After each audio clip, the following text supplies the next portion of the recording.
Last year, I said that revisiting the conventions of the Zelda series would be our theme for the new Zelda game. In fact, it's something that we've wanted to do for a long time in the Legend of Zelda series. And so, development began with this as our focus. Something original, huh? Broadening the demographic? Alright, I'll bite. What exactly did you guys have in mind?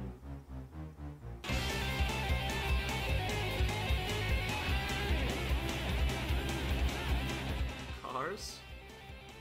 Cars?